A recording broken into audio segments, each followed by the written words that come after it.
2026년 3월 28일 토요일 말씀 묵상 함께 시작합니다. 오늘 말씀은 요한복음 17장 17절에서 26절까지 있는 말씀입니다. 함께 말씀을 묵상합니다. 진리로 그들을 거룩하게 하여 주십시오. 아버지의 말씀은 진리입니다.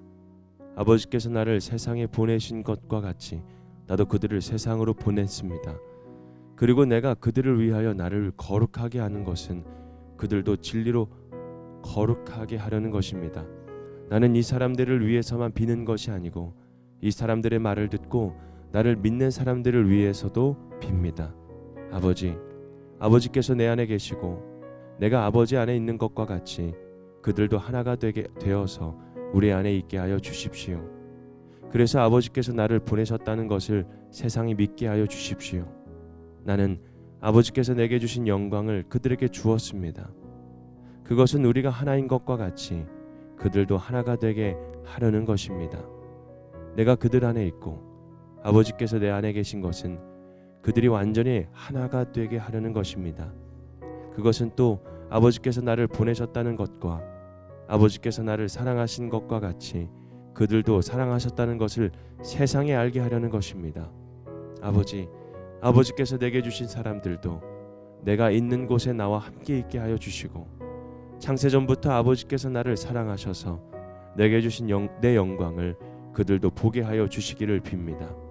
의로우신 아버지, 세상은 아버지를 알지 못하였으나 나는 아버지를 알았으며 이 사람들도 아버지께서 나를 보내신 것을 알고 있습니다.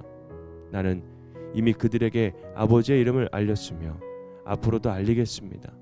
그것은 아버지께서 나를 사랑하신 그 사랑이 그들 안에 있게 하고 나도 그들 안에 있게 하려는 것입니다. 아멘. 믿는 우리를 위한 기도라는 주제로 함께 말씀을 묵상하겠습니다. 오늘 본문은 예수님께서 십자가를 앞두고 드리신 기도를 계속해서 이어서 하고 있으시죠. 그런데 이 기도를 자세히 보면 단지 그 자리에 있던 제자들만을 위한 기도가 아니라 예수님께서 분명히 말씀하셨죠. 나는 이 사람들을 위해서만 비는 것이 아니고 이 사람들의 말을 듣고 나를 믿는 사람들을 위해서도 빈다고요. 여러분, 이 말씀은 곧 우리를 향한 예수님의 기도이기도 합니다. 우리는 신앙생활을 하면서 내가 무엇을 해야 할지에 더 집중할 때가 있습니다. 또 어떻게 살아야 하는지, 무엇을 더 잘해야 하는지 그 고민 속에서 신앙이 좀 무거워지기도 하죠. 그런데 오늘 말씀은 그 시작을 다르게 열어줍니다. 예수님은 우리를 위해 기도하시는 분이시라는 것을요. 우리가 먼저 애쓰기도 전에 주님이 먼저 우리를 붙들고 계시고 우리가 무엇을 하기도 전에 주님은 이미 우리를 위해 기도하고 계셨다라는 것입니다. 이 사실을 우리가 알게 되면 그렇다면 예수님은 우리를 위해 어떤 기도를 하고 계실까라는 질문을 우리가 하게 됩니다. 먼저 진리로 거룩하게 해달라고 기도를 하시죠. 17절에 있는 말씀을 보면 진리로 그들을 거룩하게 하여 주십시오. 아버지의 말씀은 진리입니다. 아멘. 여러분, 예수님은 우리를 진리로 거룩하게 해달라고 기도하십니다.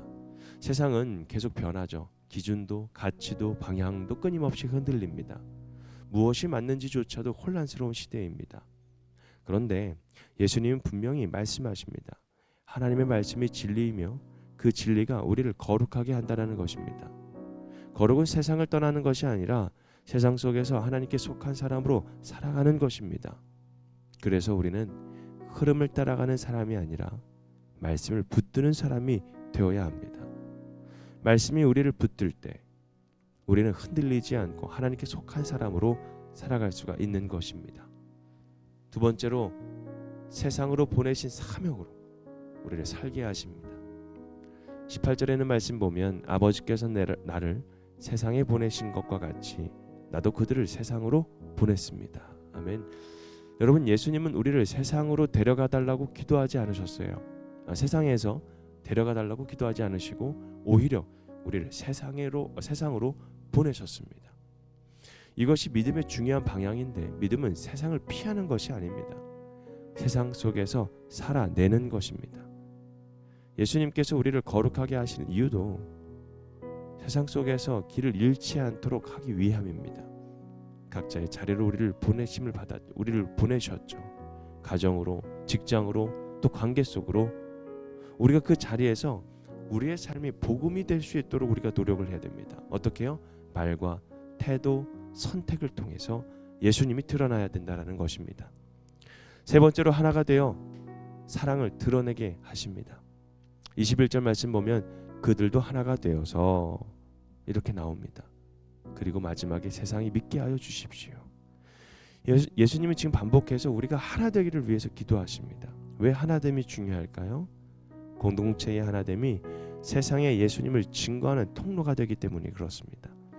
우리가 서로 사랑하고 하나가 될 때 세상은 우리를 통해 예수님을 보게 됩니다. 그래서 교회는 단순히 함께 모인 사람들이 아니라 사랑으로 연결된 공동체입니다. 서로의 부족함을 덮어주고 서로를 품고 그리스도의 사랑이 흐르는 공동체가 될 때에 그 사랑이 세상에 전해지게 되는 것이죠. 사랑하는 성도 여러분, 오늘 예수님은 우리를 위해 기도하셨습니다. 진리로 거룩하게 되기를, 또 세상 속으로 사명을 감당하기를, 또 사랑으로 하나가 되기를 기도하고 계십니다. 단지 그냥 지나가는 말씀이 아니라 여러분, 이 기도를 통해서 우리의 삶에 이루어지며 또 우리의 삶 가운데에 살아내는 놀라운 은혜가 있어야 됩니다.